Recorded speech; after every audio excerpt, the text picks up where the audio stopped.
The pitch in the opening round of the Lamar Hunt U.S. Open Cup, where you'll find some familiar faces. The Duluth FC Blue Greens out in Madison, taking on the Ford Madison Flamingos for the second straight year.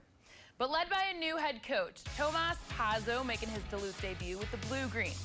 Time to play football. It's the men in pink moving in. Freddie Sosa through all the traffic to the corner of the twine, and the home team takes the 1-0 lead.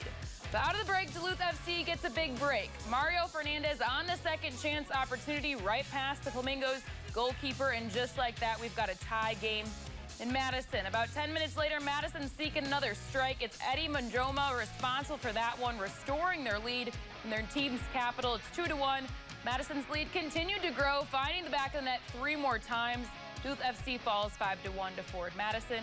The Blue Greens will be back in Duluth to start the summer season at the end of May.